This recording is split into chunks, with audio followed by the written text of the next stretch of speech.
Okay. Hello, everyone. Good afternoon. Yeah. So this is the last week of classes. Wow. और ये हमारा आखिरी सत्र होगा क्लास का। Yeah. So many weeks have gone very quickly. और Right. पिछले जो हफ्ता हमारे जल्दी से हमारे साथ निकल चुका है। Yeah. So are you all ready to go back home? और क्या आप लोग घर जाने के लिए तैयार बैठे हैं? Yeah. Okay. Some of you are not ready. Okay. कुछ लोग तैयार नहीं है, कुछ लोग अभी जाने के लिए बैठे हैं शायद। Okay. Right. So online students, welcome back. Good to have you all here. Online student का भी हम स्वागत करते हैं आज के क्लास में। Okay. So why don't we pray and get started, right? Let's pray. आइए हम प्रार्थना करें। Father God, we thank you, Lord, for this day that you've given us, oh God. पिता परमेश्वर, हम आपको धन्यवाद करते हैं आज के दिन के लिए जो हमें आपने प्रदान किया। Lord, we thank you for all these weeks, oh God, of learning that has happened, Lord. प्रभु जी, हम धन्यवाद देते हैं जो सप्ताह भर हमने जो सीखने के लिए आपने हमें अवसर प्रदान किया। Yes, Lord, we thank you that we had this exciting journey of looking into your word and studying your word, Lord. प्रभु ये बड़ा उत्साह का कारण था प्रभु जी वचन को सीखने के लिए और हमारे जीवन के लिए लाभ था। And Lord, even this last week, oh God, we commit into your mighty hands, Father God. प्रभु जी, हम आज के इस आखिरी सप्ताह के लिए भी धन्यवाद करते हैं और समर्पित करते हैं प्रभु जी। And we pray that you would speak to us, Lord. प्रभु, हम चाहते हैं कि आप हमसे बातचीत करिए। I pray, Father God, that there will be a rich deposit of your word in our hearts, Lord. प्रभु जी, आपके उस धनवान वचन जो है प्रभु जी आपने जो दिया वो हमारे हृदय में हो सके, हमारे दिल में लागू कर सके। Yes, Lord, and I pray that we'll be able to apply what we are learning, Lord, in our daily lives. प्रभु जी, हमारे दैनिक जीवन में जो कुछ हम सीखते हैं उसको हम लागू कर सके। We thank you. प्रभु धन्यवाद करते हैं। We commit this time into your mighty hands. आपके सामर्थी हाथ में समय को समर्पित करते हैं। In Jesus' matchless name we pray. यीशु मसीह के अद्भुत नाम में हम मांगते हैं। Amen. आमीन। Amen. Amen. Yeah, so this week we are going to look at a topic which is very different. और हम जो ये सप्ताह जो हम विषय को अध्ययन करने जा रहे हैं वो एक हटकर विषय होगा। Right? It's different from all the topics that we have learned from the beginning of the course. जो शुरुआत से हम लोग ने जो विषय को सीखा है उससे ये अलग होगा ये हमारा आज का जो विषय है। But it's a topic which is very important for us. लेकिन जो हम अध्ययन करने जा रहे हैं इस विषय पर ये बहुत ही महत्वपूर्ण है। And some of us might even think, is this topic really relevant? Is it spiritual? और कई लोग मन में इस पर सोचते हैं कि क्या ये मेरे लिए ये आत्मिकता के लिए है, बढ़ने के लिए। Right? But it's a very important topic. लेकिन ये महत्वपूर्ण विषय हमें सीखने के लिए। Right? Because it's something that we deal with every day. और जो हम हर दिन अपने जीवन के अंदर उसे हम इस्तेमाल करते हैं या उस पर हम कार्य करते हैं। So it's about finances. जो कि है आर्थिक। It's about money. ये है हमारे वित्तीय या आमदनी के बारे में, आय के बारे में। So when we say finances, we are saying, how we deal with money. और जब हम आर्थिक बातों की आमदनी की बात करते हैं या आय की बात करते हैं तो कैसे हम उसको व्यवहार हम किस प्रकार ला सकते हैं। How we manage money. कि कैसे हम जो रुपयों का जो आय है उस किस प्रकार हम प्रबंध कर सकते हैं अपने जीवन के अंदर। Right? How many of you are good with money? You handle money very well. कितने लोग हैं जो रुपये पैसे का अच्छी रीति से प्रबंध करना जानते हैं? आपके हाथ ऊंचा करें। Right? So which means that beginning of the month, if you have 100 rupees, अगर मान लीजिए 100 रुपए हमारे महीने में हमारे पास में है, you stretch it, और उसको खींचते हैं हम, and make sure it lasts till the end of the month. और खींचकर हम क्या करते हैं, आखिरी के महीने तक हम उसको लेके आते हैं। Right? And sometimes we get 100 rupees in the beginning of the month. और कई बार हमें 100 रुपए महीने के शुरुआत में हम मिलता है। And the next day we don't know where it is. और अगले दिन पता नहीं चलता वो कहाँ चला गया। We don't know. No, where did I spend? How did I spend it? कहाँ पर उसको इस्तेमाल किया, कैसे हुआ। Right? There are some of us who are like that also. कई लोग इस प्रकार के होते हैं। Now money is a very important topic. और ये आर्थिक विषय जो है बहुत ही महत्वपूर्ण है हमारे जीवन के लिए। Because all of us need it. क्योंकि ये सबके लिए जरूरत है। Anybody not using money? कितने लोग ऐसे हैं जो पैसे का इस्तेमाल नहीं करते? है ऐसा? Right? Nobody is like that, right? कोई भी ऐसा नहीं है। हर व्यक्ति इस्तेमाल करता है। Nowadays we use our UPI. और अभी इन दिनों में हम देखते हैं यूपीआई का इस्तेमाल करते हैं। Right? So it's digital money. और जो डिजिटल मनी के रूप में है। So we may not be issuing checks or giving cash, but we are doing those scannings and then that's it. Money is और spent. हम देखते ना तो चेक देते हैं ना हम किसी को कैश देते हैं, लेकिन यूपीआई के माध्यम से हम लोगों को आदान प्रदान करते हैं So पैसा। all of us use money. सभी लोग पैसे का इस्तेमाल करते हैं In ministry, we use money, और सेवकाई में भी हम पैसा का इस्तेमाल करते हैं। right? If you're maybe a pastor of a church, अगर आप कलीसिया के पासवान हैं तो there are bills to be paid, और वहां पर देखते हैं कि बिलों को जमा करना पड़ता है। right? Maybe you're meeting in a place to conduct the services. अगर मान लीजिए जहां आप आराधना का आयोजन करते हैं उस जगह का किराया भी देना पड़ता है, Right? There are electricity bills to be paid, और बिजली का बिल भी देना पड़ता है, water bills to be paid, पानी का भी बिल जमा करना पड़ता है, rent to be paid. और उस स्थान का किराया भी देना पड़ता है। So money is very important. पैसा बहुत जरूरी है And the Bible talks about money. और बाइबल भी पैसों के बारे में बातचीत करता है। Sometimes we might have a very spiritual mindset which does not include money.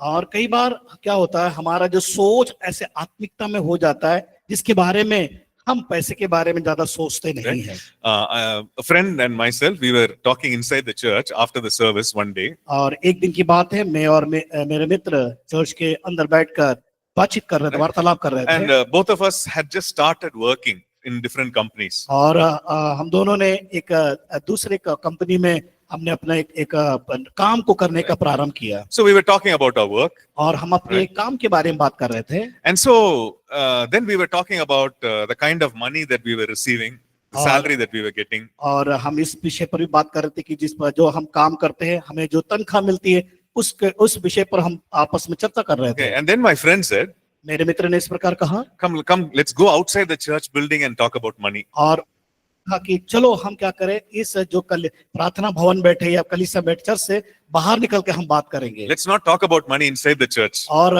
उन्होंने कहा कि हम इस चर्च के अंदर बैठकर बात नहीं करेंगे पैसे के। Sometimes we might have that kind of a idea about money. कई बार पैसे के बारे में इस प्रकार का विचार कई लोग के मन में होता है। Money should not be discussed in the church. और सोचते हैं कि कलीसिया में बैठकर पैसे रुपयों की बातें ना करना चाहिए। Right?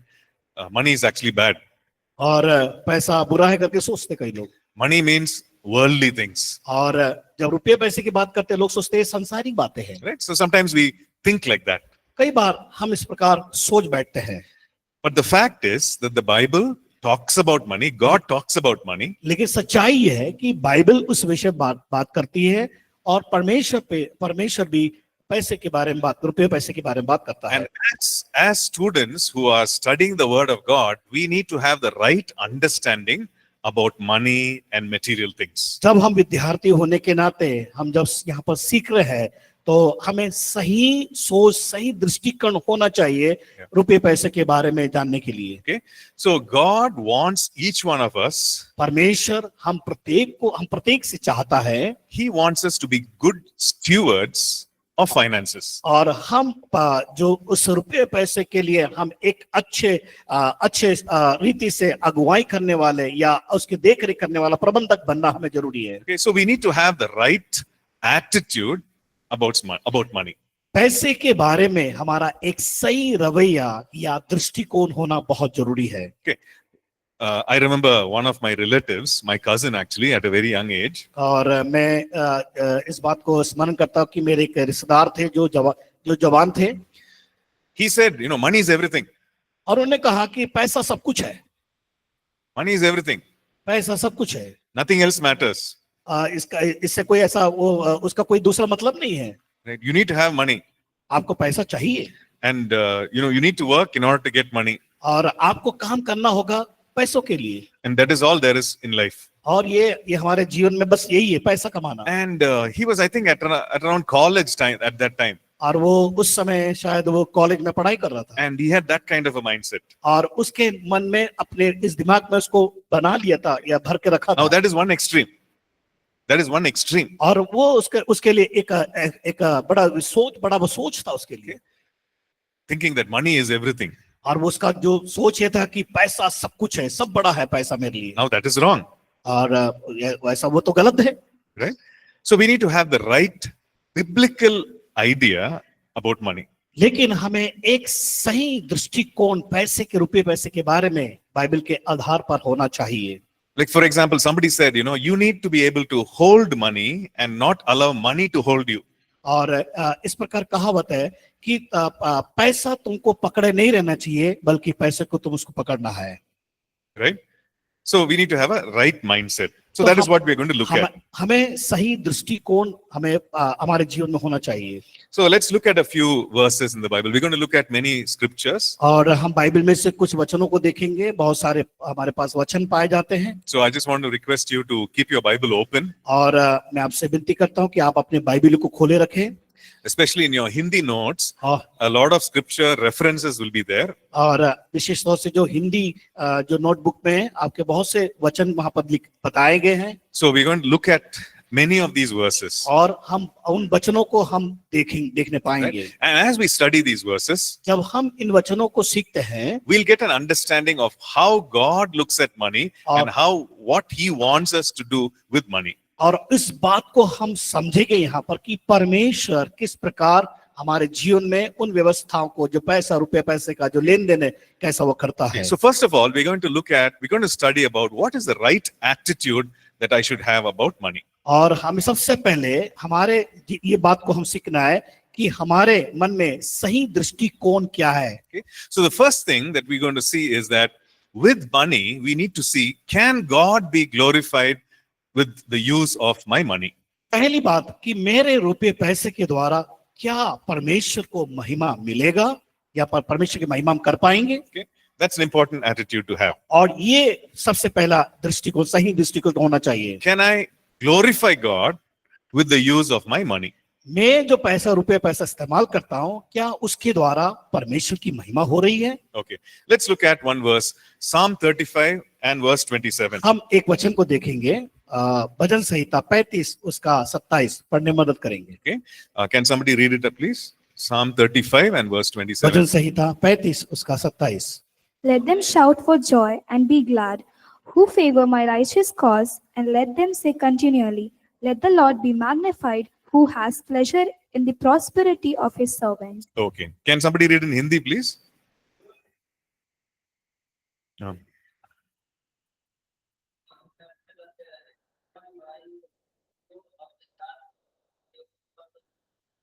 Okay, so this verse talks about now shouting for joy and be glad and all that, and it says, and let them say continually, let the Lord be magnified. और यहाँ पर हम जब पढ़ते हैं कि धर्म से प्रसन्न रहते और वे जयकार और आनंद करने के बारे में, और एक बात बताया गया कि निरंतर कहते रहे यहोवा की बड़ाई हो। Okay, so look at the next part of the verse. Let the Lord be magnified, who has pleasure in the prosperity of his servant. और देखते हैं कि यहाँ पर लिखा है अगला वचन में, यहोवा की बड़ाई हो और अपने दास के कुशल से प्रसन्न होता है। The Lord takes pleasure, or the Lord is happy when you prosper. परमेश्वर हमसे प्रसन्न होता है जब हम संपन्न बनते हैं। Okay, we are going to look at that word prosperity. और हम उस शब्दों पर मनन करेंगे, ध्यान करेंगे संपन्नता के ऊपर। Right? What is prosperity? संपन्नता क्या है? Is it having lots of money? क्या ये बहुत सारा रुपया पैसा को पाना? Is it only about having lots of money? क्या केवल थोड़ा पैसा होना? Or is it something more than that? क्या उससे अधिक? Right? So we're going to look at that हम later. उस विषय पर हम बाद में देखने पाएंगे। But this verse says that Lord is happy. लेकिन यहाँ पर वचन देखते हैं कि परमेश्वर प्रसन्न होता है। Why is he happy? क्यों वो प्रसन्न होता है? He sees something. क्योंकि वो कुछ देखता है। In fact, that word, he takes pleasure, that means he delights in the prosperity of his servants. क्योंकि परमेश्वर इस बात को देखता है, मनुष्य जो परमेश्वर का दास है वो संपन्न होते हुए उसकी, और वहां पर देखते हैं परमेश्वर उसके द्वारा प्रसन्न होता है। Okay, so I want you to think about this. और आप उसके बारे में सोचें। Have you ever thought of God like that? क्या आपने ऐसा सोचा कि परमेश्वर इस प्रकार की सोच को रखता है? That God is actually happy क्या वो परमेश्वर प्रसन्न होता है when he sees you being successful, जब परमेश्वर आपके जीवन में वो सफलता को देखते हुए, when he sees you thriving and flourishing, और जब आप अपने जीवन के अंदर बढ़ोतरी को पाते हुए, he's not angry. वो क्रोधित नहीं होता, He's not angry that you are having money. वो इस बात से क्रोधित नहीं होता आपके पास अगर रुपया पैसा है तो। In fact, it is the opposite. और उसके विरोध में हम देखते हैं, He takes pleasure in the prosperity of his servants. और वो क्या करता है, परमेश्वर प्रसन्न होता है जब उसका दास संपन्न होता है। Now, sometimes we think, कई बार हम सोचते हैं, oh, I'm earning so much. मैं तो बहुत कुछ आमदनी को कमा रहा हूँ, I don't know whether God is happy or not. क्या ये मैं ज्यादा पैसा कमा रहा हूँ, इससे क्या परमेश्वर प्रसन्न हो रहा है कि नहीं। I'm working hard. और मैं जब कठिन मेहनत करता हूँ, I'm doing honest work. और जो मैं ईमानदारी से काम कर रहा हूँ, And as a result of which I'm getting a lot of money. और उसके आप परिणाम देखते हैं कि उसके बावजूद मुझे अधिक पैसा मिल रहा है, But I'm also feeling guilty लेकिन मेरे अंदर मैं दोष को महसूस कर रहा हूँ। because I'm not sure whether God is happy or not. मैं इस बात से पूर्ण नहीं हूं कि परमेश्वर इस बात से प्रसन्न हो रहा है कि नहीं। Right? Because the Bible also says money is the root of all evil. और बाइबल में बताता है कि जो पैसा है बुराई का जड़ करके बताता है। So sometimes we feel guilty. कई बार हम इस प्रकार अपने अंदर गलती को महसूस करते हैं या दोष को लगाते हैं। But what is the heart of God? लेकिन परमेश्वर का हृदय क्या है? Who is God? कौन परमेश्वर कौन है? Is he not our heavenly Father? क्या वो स्वर्ग का परमेश्वर नहीं है? And which father does not feel happy when his child prospers? क्या वो पिता है जो उसका जो बच्चा जब संपन्नता को प्राप्त करता है उससे क्या प्रसन्न नहीं होता है? वो When a child is doing well, जब उसका बच्चा अच्छा काम करता है, no matter what, a father feels happy. कोई बात नहीं, लेकिन क्या उसका पिता उससे प्रसन्न नहीं होता The है? father says, oh, this is my son, he's done so well. और वो पिता कहता है कि ये देखो बेटे ने कितना अच्छा काम किया है। So also our heavenly Father. इसी प्रकार हमारा परमेश्वर, स्वर्गीय पे परमेश्वर हमसे चाहता है। So when it comes to prosperity and success, जब हम सफल होते हैं, संपन्नता को प्राप्त करते हैं, तब the Bible says that he takes pleasure, he is happy, he delights in the prosperity of his servants. और क्या करता है, वो उसका दास उसके बच्चे के साथ करता है, कुशल से प्रसन्न होता है और उसकी बढ़ाई करता है। But look at that first part of the verse. लेकिन पहले जो उस वचन को हम देखेंगे, That is also linked to prosperity. और वो उस संपन्नता से जुड़ा हुआ है। Right? The connection is that verse says, let the Lord be magnified who has pleasure in the prosperity of his servants. और देखते हैं वहां पर लिखा हुआ है कि जो मेरे धर्म से प्रसन्न रहता है, जय जयकार और आनंद को करते हैं जो मेरे दास हैं।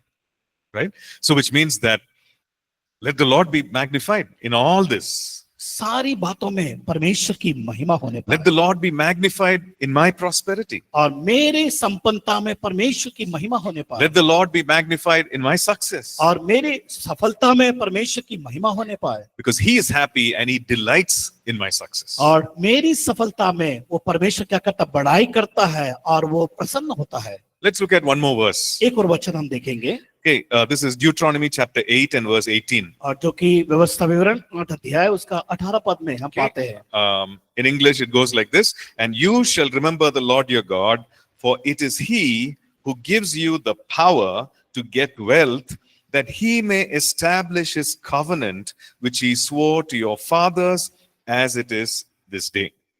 Okay. हिंदी में Can somebody read it please in Hindi?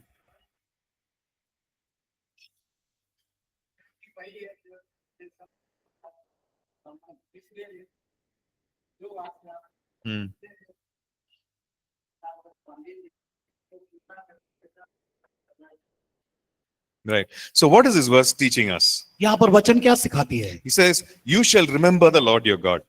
और लिखा है कि पर अपने परमेश्वर यहोवा को स्मरण करो। Okay. I need to think about it. I need to remember him. हम उसके बारे में सोचे और स्मरण करने की आवश्यकता है। Right. For what do I remember him? किस बात के लिए स्मरण करना है? He's saying, remember the Lord who gives you the power or the ability to get something. और यहाँ पर लिखा है कि वो परमेश्वर इस बात को स्मरण करके बोलता है कि सामर्थ वो देता है संपत्ति को प्राप्त करने के लिए। What is it that he gives? क्या What is वो it? हमें देता है? He gives us the ability or the power. वो हमें योग्यता देता है और उसमें सामर्थ भी देता है। He gives the ability for us to get wealth. और वो योग्यता हमारे अंदर ये इस प्रकार प्रदान करता है कि ताकि हम अपने आप में मजबूत हो सके। Amen. So what does that mean? क्या जरूरत है? That जरूरत क्या means है हमारी? that means he is interested in you, क्योंकि वो हमारे प्रति उसके अंदर बड़ी इच्छा है, right? And he is interested in your success. आपकी सफलता को पाने के लिए आपके जीवन में। He is interested in you doing well in life. और वो इच्छा रखता है कि आप अपने जीवन के अंदर अच्छा करें और अच्छा रहें। And he's not angry about you succeeding or getting money. और वो क्रोधित नहीं होता कि आप सफलता को पा रहे हैं और आप रुपया पैसों को अपने जीवन के अंदर प्राप्त कर रहे हैं। Right? It says here, he यहाँ is पर- the one who gives you the power to get wealth. और यहाँ पर वो बता रहा है, कह रहा है कि तुम्हें संपत्ति प्राप्त करने की वो सामर्थ्य देता है। And it says that he may establish his covenant. और यहाँ पर लिखा है कि वो जो वाचा उसने जो पूर्वजों को दिया शपथ खाता है वो। I'm sure you've learnt about covenant. आपने प्रतिज्ञाओं के बारे में, परमेश्वर के प्रतिज्ञाओं के बारे में सीखा है। Like, covenant is a promise that God makes with us. और जो प्रतिज्ञा जो है परमेश्वर हमारे साथ वादा को करता है। Right? And based on that promise, he says, I will do all these things in your life. उस प्रतिज्ञा वादा के अनुसार वो कहता है कि मैं तुम्हारे जीवन में सब कुछ करूंगा करके। And based on the covenant or the promise, और वो प्रतिज्ञा के अनुसार, उस वादा के अनुसार, उसके आधार पर the Lord is saying that he is the one who gives us the wealth, or he is the one who gives us the ability to get wealth. और वो वचन परमेश्वर कहता है कि मैं तुम्हें सामर्थ देता हूं ताकि उस संपत्ति को तुम प्राप्त कर सके, मैं तुम्हें योग्य बनाता हूं करके। And so here's the instruction that Moses gives, you need to remember, and you need to remember the Lord who gives you the power to get wealth. और मूसा यहाँ पर निर्देश को देता है कि तुम उससे क्या करो, स्मरण रखो, और ताकि वो तुम्हें योग्य बना सके, सामर्थ्य बना सके। So these verses talk to us about something that God wants for us. और ये वचन बताता है कि परमेश्वर चाहता है कि हमारे जीवन के अंदर हम कुछ प्राप्त कर सके। So money and God being glorified are interconnected. और यहाँ पर देखते हैं कि जो हमारे जो वित्तीय संपन्नता और परमेश्वर का वचन, यहाँ पर देखते हैं कि यहाँ पर एक दूसरे को बनाए रखती है, जोड़े रखती है। Like many times when we think about money, कई बार हम पैसे के रुपयों के बारे में सोचते हैं, we think about negative things. हमारे Negative अंदर things. नकारात्मक बातें हम सोचने का प्लान करते हैं। Wrong ways by which people get money.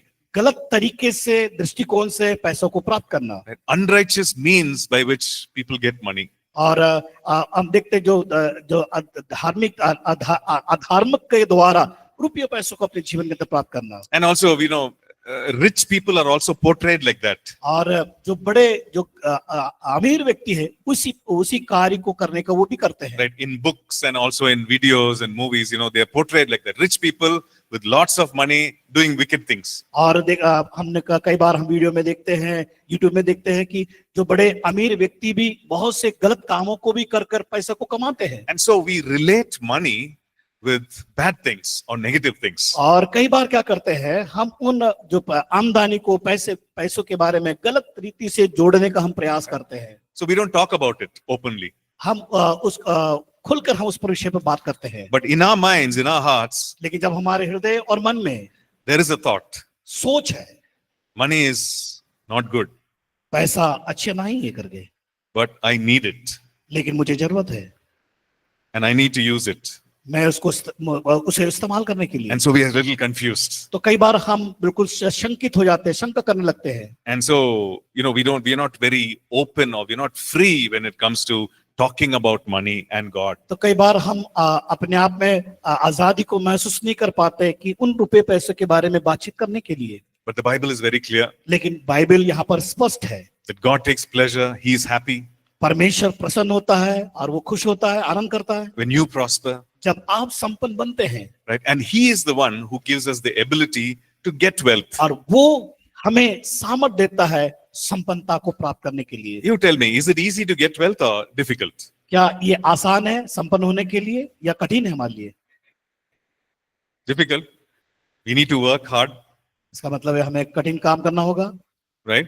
If you're doing business, you need to be smart. You need हमें व्यवसाय करना पड़ेगा, हमें एक अच्छा सक्षम व्यक्ति बनना होगा। to be creative. हम एक हमें हमें क्या करना है, एक क्रियात्मक काम को करना होगा। right? But the Lord, here, the promise is that the Lord will give us the wisdom and the ability to make wealth. परमेश्वर यहाँ पर हमसे प्रतिज्ञा करता है, वो हमें सामर्थ्य बनाता है और योग्य बनाता है उस चीज को, उस कार्य को करने के लिए। So just think about that. सोचे सो हम इस So पे, you can ask the Lord. हम परमेश्वर से मांग सकते You हैं। know, I'm sure we ask the Lord, Lord, give me money. हम कह सकते हैं परमेश्वर, प्रभु मुझे रुपया दे, पैसा दे।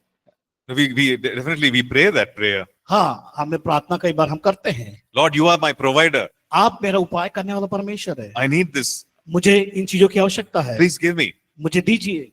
We pray that prayer. हम ऐसी प्रार्थनाओं को करते हैं। But what if we pray this kind of prayer, saying, Lord, you give me the ability to get wealth? क्या हम इस प्रकार प्रार्थना करते हैं कि परमेश्वर मुझे सामर्थ्य दे, मुझे योग्यता दे, Prosper my studies. ताकि मैं अपने आप में पढ़ाई में समृद्ध हो सकूं, Prosper the work that I do. मैं जो काम करता उसमें समृद्धि को प्राप्त करूं, Bless the work that I do.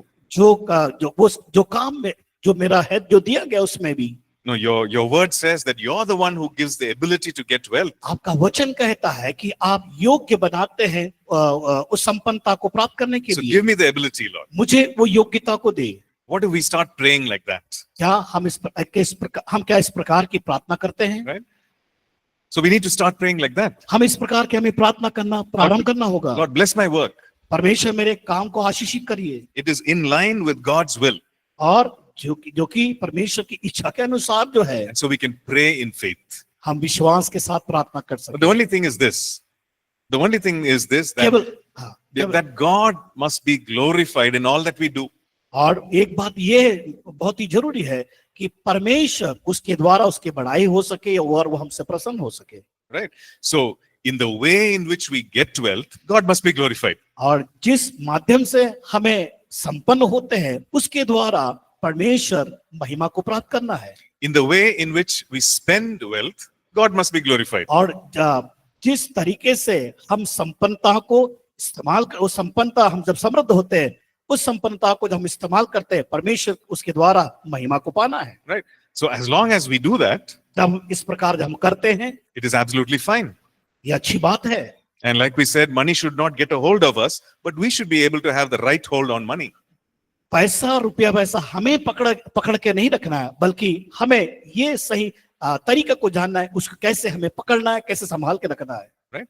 So God takes pleasure in your prospering. और आपकी संपन्नता के द्वारा परमेश्वर प्रसन्न होता है। The second thing that we see, दूसरी बात हम देखेंगे, that we give to the work of God's kingdom. हम परमेश्वर के कार्य के लिए दे, That there is enough and more for the work of God's kingdom. परमेश्वर के राज्य के लिए ज्यादा और जितना हो सके। So that's a right attitude about money. और यह है एक सही दृष्टिकोण या सही रवैया। Let's look at Exodus 25 and verses 1 to 9. और हम निर्गमन की पुस्तक उसका 25 अध्याय 1 से In this passage, 1 से 9 में हम इस देखेंगे। okay, you can turn to Exodus chapter निर्गमन- 25. आप निकालेंगे निर्गमन की पुस्तक 25 अध्याय, Okay, and in that, in verse 2, this is what the Lord says. और 2 पद में इस प्रकार हम देखते हैं, Speak to the children of Israel that they bring me an offering.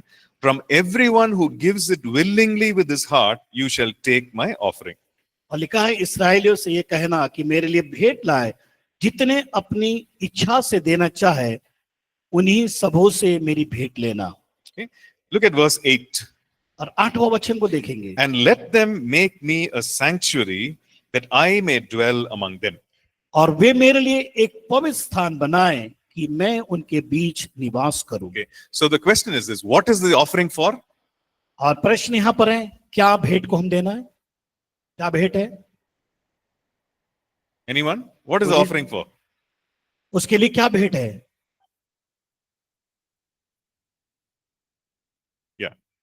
For the tabernacle. So in verse 8 is the answer. The Or- Lord is saying, "Let make me a sanctuary." और 8वें पद में बताया गया कि पवित्र स्थान बनाए उसके लिए। Right? So this is For the children of Israel, when they Oh. were walking in the wilderness, ये जब वो मरुस्थल में इस्राएल परमेश्वर के बच्चे लोग जब चल रहे थे, Right. उनके लिए था। God had taken them out of Egypt, और परमेश्वर ने उन्हें मिस्र से जब बाहर निकाला, and He wanted to visit them, और be with them. परमेश्वर उनके साथ रहना चाहता था, उनके साथ संगति करना चाहता था। And so He says, build me this tabernacle, build me this sanctuary. और परमेश्वर ने कहा कि मेरे लिए पवित्र स्थान को बनाए। And for building that, they needed money, they needed material things. और उसको बनाने के लिए उन्हें सामग्री चाहिए, पैसे की आवश्यकता है। They needed cloth, they needed wood, they needed oil, all these things they wanted, they needed. वहां के लिए लकड़ी चाहिए, कपड़े चाहिए और बहुत से जो चीजों की आवश्यकता थी। And so the Lord says, take an offering from the people. परमेश्वर कहता है कि उन लोगों से ले और उसके बलिदान के लिए, उस भेंट के लिए वहां पर समर्पित किया But we जाए। notice something there लेकिन हम कुछ बातों को हम देखते हैं यहाँ पर in verse 2. दूसरे पद में, He's saying, take an offering from everyone who gives it willingly. और लिखा है कि मेरे लिए भेंट लाए जितने अपनी इच्छा से देना चाहे। Okay? So that's very important. ये बहुत ही महत्वपूर्ण है। If we are giving willingly, जब हम इच्छा से देते हैं, God does not want to force anyone. परमेश्वर किसी व्यक्ति को धक्का मार के देना नहीं चाहता So है। we should also not force anyone. हम किसी को भी हमें जबरदस्ती नहीं करना है। We can just say, yes, if you are willing, हम उनसे कहें कि अगर आपकी इच्छा है तो from your whole heart, you give. आपके पूर्ण हृदय के द्वारा देना चाहते And हैं। what is it used for? It is used for God's kingdom. और वो किस लिए इस्तेमाल किया जाएगा? वो है परमेश्वर के राज्य के लिए। In this case, it was to build a tabernacle. और ये जहाँ पर देखते हैं, ये बताया गया परमेश्वर के पवित्र स्थान को बनाने के लिए। Okay. So in other words, it was God's work. It was used for God's work. दूसरा अर्थ को देखते हैं कि परमेश्वर के काम के लिए। In Malachi chapter 3 मलाकी उसका 3 अध्याय and verse 10, it talks about the tithes being brought into the storehouse. और वहां पर दशवांश के बारे में बताया गया कि परमेश्वर के उस भंडार में लाने के लिए। And in verse 12, it says, and all the nations will call you blessed.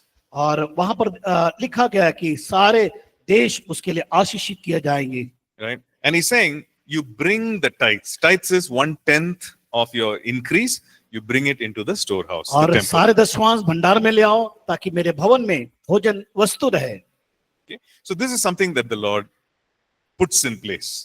परमेश्वर ऐसी चीजों को चाहता है कि उस स्थान में रखने के लिए। So they are going to bring 1/10 of maybe their agricultural produce. हो सकता है कि 1/10वां जो भाग है उनकी खेती में से होगा वो हिस्सा, And they're going to bring it to the storehouse. ताकि वो भवन में इकट्ठा किया जाए। So in that temple, there was a place to store all these things. और वो मंदिर में एक ऐसा स्थान है वहां पर इकट्ठा किया जाए। And all these things were to be used for the work of God. और ये सारी वस्तुएं चीजें परमेश्वर के सेवा के लिए, उसके कार्य के लिए, राज्य के लिए इस्तेमाल किए जाए। Right? People who were working in the temple. और जो मंदिर में काम करते थे, People who were serving there in various things. अलग अलग क्षेत्रों में जो लोग सेवा करते थे। Okay, so here is the 1/10 of people's earnings they were bringing for the work of God's kingdom. और देखते हैं कि उनकी आमदनी में से 10वां भाग लाकर परमेश्वर के लिए, उसकी सेवा के लिए देने के लिए वहां बताया गया है।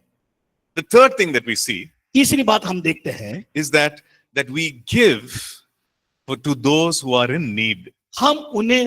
हमें उन्हें देना है जिनको जरूरत है या जरूरतमंदों को देना आवश्यक है। Now that is a good attitude about money. और ये एक अच्छा रवैया या दृष्टिकोण है पैसों के बारे में। Like Ephesians 4 and verse 28 says like this. इफिसी की पत्री उसका 4 अध्याय 28 पद में बताया गया है। It says, let him who stole steal no longer, but rather let him labor, working with his hands what is good, that he may have something to give him who has need. देखा, चोरी करने वाला फिर चोरी ना करे, वरन भले काम करने में अपने हाथों से परिश्रम करे, इसलिए कि जिसे प्रयोजन हो उसे देने को उसके पास कुछ हो। Okay, so it's talking to a person who was actually stealing. और यहाँ पर देखते हैं किससे बात कर रहा है? जो चोरी कर रहा है उससे ये बातें बता So रहा a है। person who was taking what is wrong, what is rightfully other person's, he's taking it wrongfully. और एक व्यक्ति जो है वहां पर देखते हैं कि गलत तरीके से वो रुपयों को ले रहा है, लेकिन उसको कैसा, उसका दृष्टिकोण कैसा होना चाहिए उसके बारे में बताया गया है। And the Bible is saying that let him work Bible कहता है कि उसे परिश्रम करना है so that he might give instead of taking. ताकि वो लेने की जगह वो दूसरों को दे सके जिनको जरूरत है। Right? So it's saying, okay, if the person has need, we work, we get money, and we give to those who have need. हाँ, किसी व्यक्ति को पैसे की जब जरूरत है उसके लिए क्या करें, हम कार्य करें, कार्य के द्वारा जो हमें मिलता है उसके द्वारा उन व्यक्तियों को सहयोग कर सके। You know, how can you give कैसे हम दे सकते हैं if you don't have? अगर आपके पास नहीं है तो? Right? And why is it that we don't have? और क्यों हमारे पास नहीं है? Because sometimes we don't work. क्योंकि हम कभी काम नहीं करते जिसके कारण। So the Bible is saying you work, you get, and you give. इसलिए वचन कहता है, बाइबल कहती है कि तुम का परिश्रम करो, प्राप्त करो और दे उन लोगों को दो जिनको जरूरत है। Look at another verse. अगला वचन को हम देखेंगे, Galatians 6 and verse 10. गलातियों की पत्री उसका 6:10 पर। It says, therefore, as we have opportunity, let us do good to all, especially to those who are of the household of faith. पढ़े इसको, Galatians 6 and verse 10. Can somebody read, गलातियों please? 6 उसका 10 में।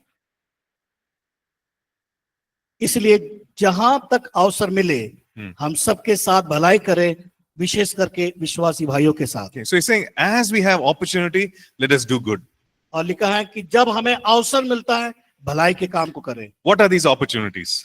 ये अवसर क्या है? You see someone and they have a need, अगर मान लीजिए आप किसी व्यक्ति को देखते हैं, उसको जरूरत है, and they ask and they say, I have a need. और अगर मान लीजिए आपसे उसको आवश्यकता है, आपसे मांग रहा है कि मुझे इन चीजों की आवश्यकता है, Right? So these are opportunities. वो आपके लिए अवसर है हमको देने के लिए। So the Bible is saying, you know, as you have opportunity, let us do good to all, especially to those who are the household of faith, meaning इसलिए those who are in the इसलिए church. वचन कहता है जहां तक अवसर मिले हम सबके साथ भलाई करने के लिए विशेष हम प्रयास करें। Okay?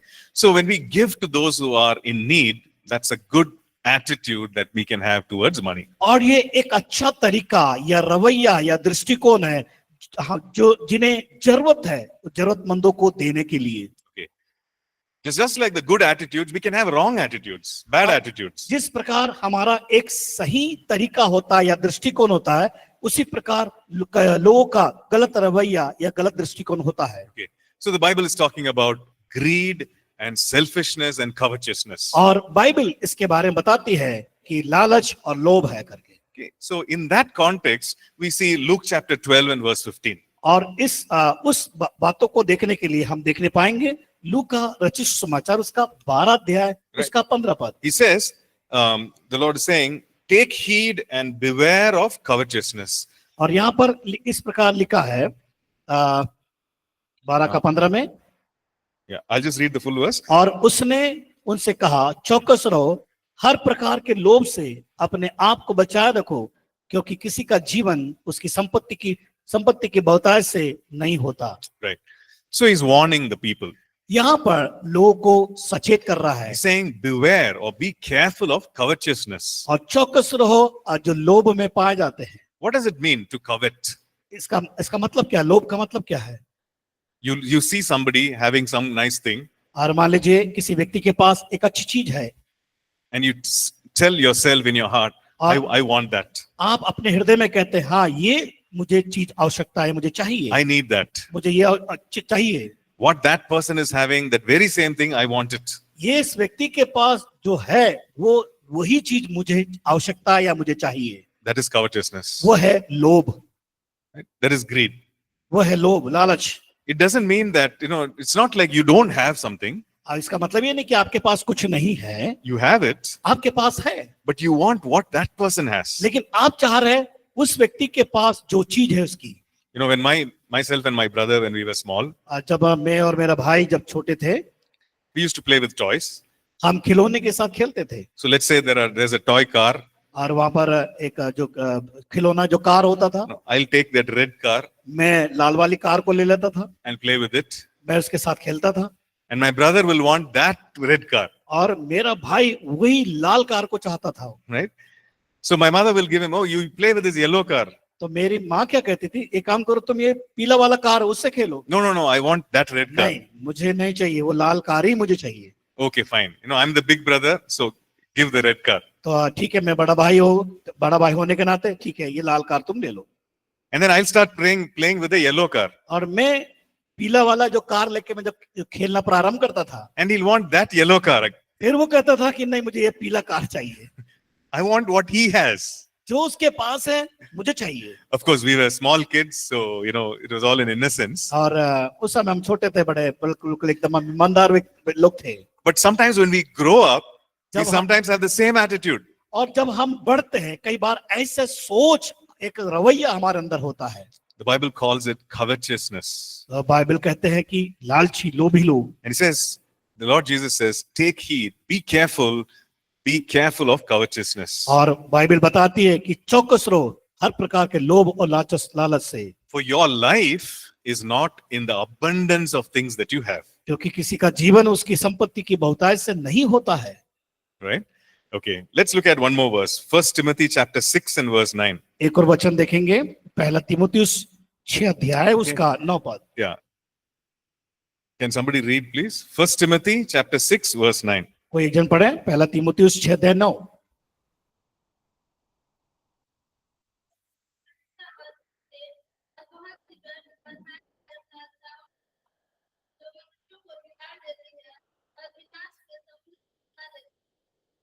Okay, so this verse says, this is Paul who's writing to Timothy, and he's saying, those who desire to be rich fall into temptation and a snare. और यहाँ पर लिखा है, पर जो धनी होना चाहते हैं वे ऐसी परीक्षा और फंदे और बहुत सी व्यर्थ और हानिकारक लालसाओं में फंसते हैं। Okay, and it says that, and they also fall into many foolish and harmful lusts which drown men in destruction and perdition. और देखते हैं कि हानिकारक लालसाओं में फंसते हैं जो मनुष्य को बिगाड़ देती है और विनाश के समुद्र में डुबा देती है। Okay, the verse before that, it says, having food and clothing, we should be content. उसका पहला उसके ऊपर वाला वचन को हम देखते हैं, यदि हमारे पास खाने और पहनने को है। Yeah. And then verse 9, it says, those who desire to be rich fall into temptation. और यदि धनी होना चाहते हैं वैसी परीक्षा और फंदे बहुत सी व्यर्थ और हानिकारक लालसाओं में If you फंसते look हैं। at the verse after that, verse 10, उसके बाद हम 10वें वचन को देखते हैं, that is that verse where it says, for the love of money is the root of all kinds of evil. रुपयों का लोभ सब प्रकार की बुराइयों का जड़ है। So I want to ask you this question. मैं आपसे प्रश्न पूछता हूँ, Is it okay to be rich? क्या धनी होना अच्छा बात है? Yes. Then what is this verse telling us? फिर ये वचन यहाँ पर हमें क्या बता रही है?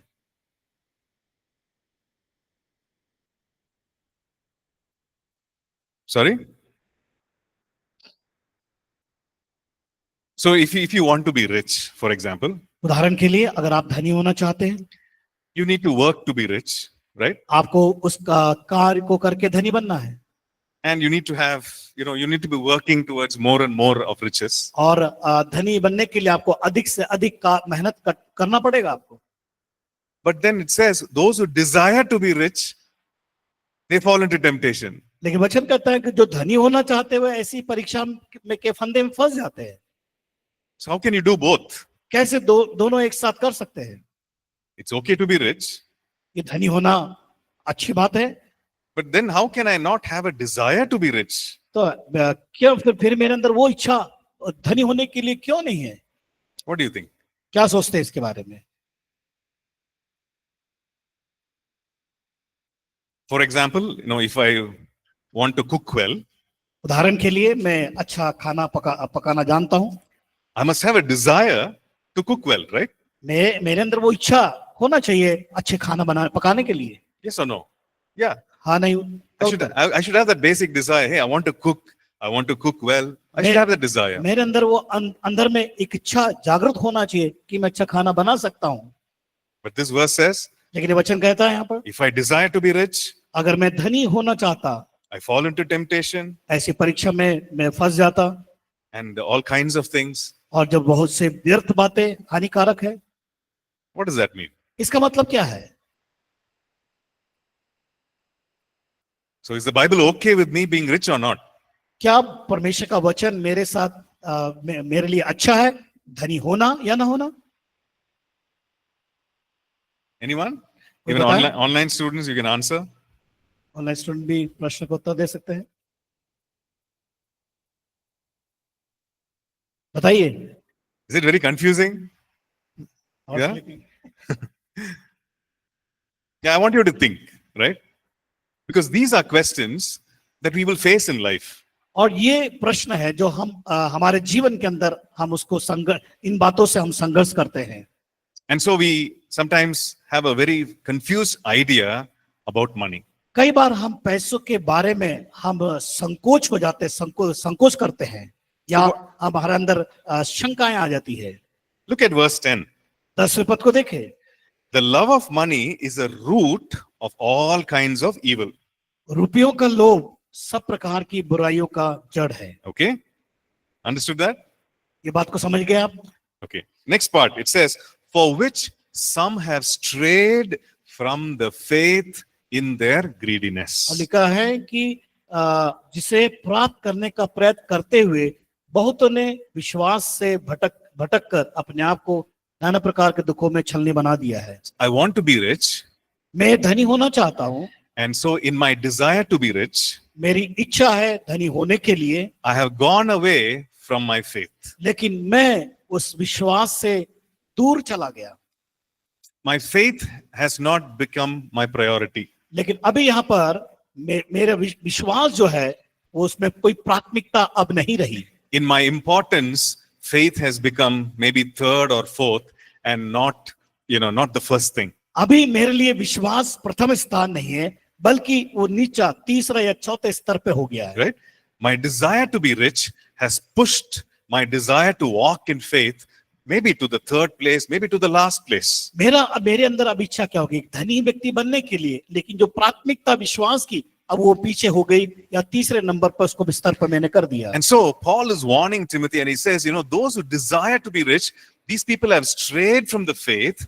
And what does it say? Verse 10. 10वें पद में लिखा है कि पौलुस तिमोथियुस को लिखकर बताता है Right. कि वो धनी होना चाहते हैं। 10वें पद में क्या बताया गया? And it says, and they have pierced themselves with many sorrows. और बताया गया है कि वो विश्वास से भटक कर अपने आप को नाना प्रकार के दुखों से छलनी बना लिया है। Right?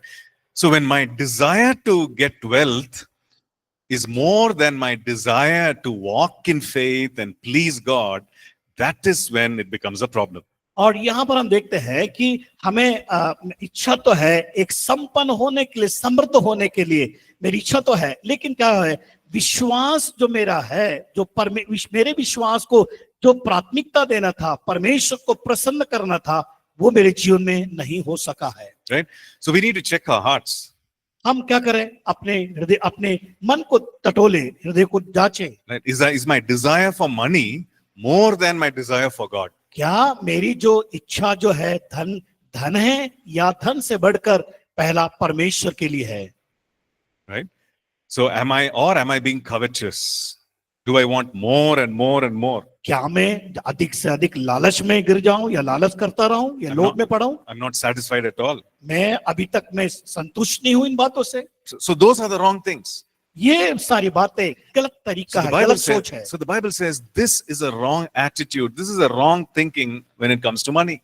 परमेश्वर का वचन इस बात को बताता है, जब हमारा गलत रवैया, दृष्टिकोण और सोचते हैं, ये तरीका तुम्हारे लिए सही नहीं है। Right? So now do we understand? आप समझ गए होंगे। Right? It's not wrong to have a desire to become wealthy. ये गलत बात नहीं है कि हम एक धनी व्यक्ति बनना या संपन्नता को प्राप्त करना। Like for example, you might be thinking, I wish one day I have a house of my own, and I wish one day that that I do not want to live in poverty. I want to be wealthy. हम हमारे मन में इस बात का सोच लेके चलते हैं कि एक दिन मेरे को अच्छा घर होगा, मैं गरीबी में जीना नहीं चाहता, मेरे पास इतना अच्छा चीज होना चाहिए। ये सोच हमारे अंदर आता है। These are good things. ये अच्छी बात है, because God our Father wants good things for us. और हमारा पिता परमेश्वर हमसे चाहता है अच्छी चीजों को हम अपने जीवन में प्राप्त करें।